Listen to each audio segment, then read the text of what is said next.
This is Optimal Living Daily, episode 2294, 5 Challenges of Being a Minimalist by Victoria Brauer with NoSidebar.com.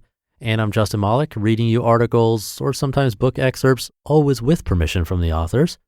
And with that, let's get right to it and continue optimizing your life. 5 Challenges of Being a Minimalist by Victoria Brauer with NoSidebar.com. Simple living is not always so simple. Yes, there are countless benefits to this lifestyle, like reducing stress, freeing up time, and added happiness.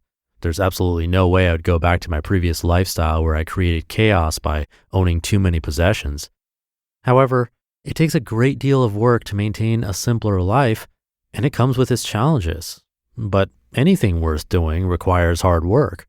Perhaps its challenges is one of the reasons simple living is difficult for our culture to grasp. It's simply not all that simple. Here are 5 challenges I've experienced as a minimalist. Number 1, the purging never seems to end. After clearing all of the clutter by recycling, tossing, donating, or selling items on Craigslist or eBay, the purging never ends. I continue to consume, however, more mindfully, but stuff still creeps its way back into the home. Getting rid of possessions will be a continuous event. Once an area in the home has been cleared of clutter, I've found it's easier to make it a regular habit of taking inventory on what can stay and what can go.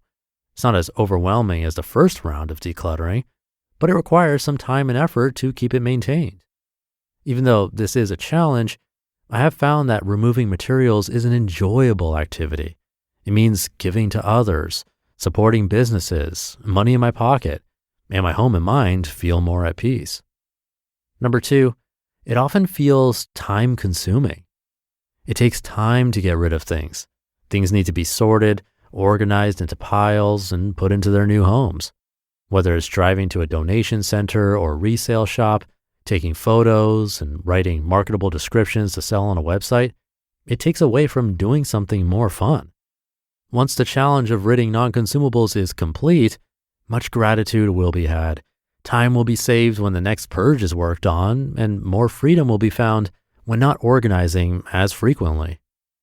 Number 3, you have to embrace letting go. Decision-making can be difficult in the beginning. It's especially hard for anyone that is attached to their things or when ownership of an item is shared. One person might be emotionally attached while the other isn't. It may take some discussion to get rid of things, but it's not worth arguing over. If decision-making gets too intense, then agree to talk about it later. When it's hard letting go of a personal or shared item, then ask questions like, what purpose is the item serving? How often is it used? Does it bring happiness? Asking questions like this will help determine if the item is really needed. If this doesn't help when deciding on a shared item, then allow the other person more time to think, and they'll most likely agree that it's time to let go. And if that doesn't work, then it's time to compromise. It takes a period of adjustment to make a change. Heck, my husband and I are still working on getting rid of things after claiming minimalism in 2014, but our quality of life has already improved. Number 4, it challenges you as a family. It's a lot of work to care for a home, family, and pet. My household became a minimalist home soon after my husband and I welcomed our first child. I was overwhelmed with keeping up with a home and yard, caring for a baby, cooking, and everything else that life involves. I was short-tempered and spread thin because there was always something to organize or clean, and I had little time for fun. This wasn't the person I wanted to be, so with my husband's help, we discovered minimalism. It has made my life much easier, and I'm ever so thankful. The challenge we have is receiving gifts, especially for our little one. We're fortunate to have a generous family, but our child has received an immense amount of things. Even though this may be the norm, it's unnecessary. Kids grow out of their toys and clothing so quickly, and their interests are constantly changing, so I'm purging items on a continual basis. The thought of getting more things can be stressful. It's a challenge I'm working on by using meditation, communication, and setting examples. Meditation is used to calm myself and to live mindfully. It helps me remember what's important and to live in the moment. Communication was used this past holiday season when my husband and I asked family to donate to the Hope Effect to help children in need instead of getting gifts for our family. It wasn't 100% success because we still got gifts, but we received generous donations and most gifts received were needed. We tried to set an example by asking everyone what they needed, or we gave consumable gifts. It was a great holiday and we were happy with the results. And number 5, we're constantly swooned by retailers. Retailers use science and art to get us to buy goods. Even though I live simply, I occasionally get sucked into the distraction at the store, the sale signs, the beautifully decorated home sections, or the latest clothing trends. Once my attention is brought back to reality, minimalism reminds me that I don't need to buy more than is needed. I've learned to fight against the urges, and I no longer have the cravings to shop. I'm more than satisfied with what I have and who I am. To get through this challenge, I ask myself 2 questions. Number 1, do I need to buy it?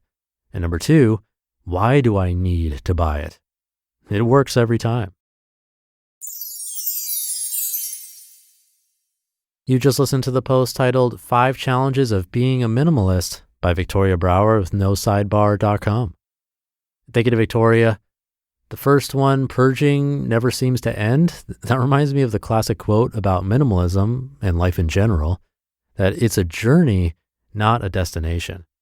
We all know this deep down, but it's easy to forget, and we start seeing the light at the end of the tunnel, only to realize that the light is just really another tunnel. You don't really ever reach a point where you can say, yay, now I'm a minimalist, and then relax, because that same day you could buy something or a million things, and then you're back to square one. Instead, like exercise, like eating healthy, like taking care of your finances or relationships, it's one day at a time, behaving in a way that betters our lives and the people around us, even the earth around us. And minimalism really is just one more thing we can do daily to stay on that healthier, more meaningful path. So thank you again to Victoria. Thank you for listening and being here. Have a great rest of your day, and I'll see you tomorrow, where your optimal life awaits.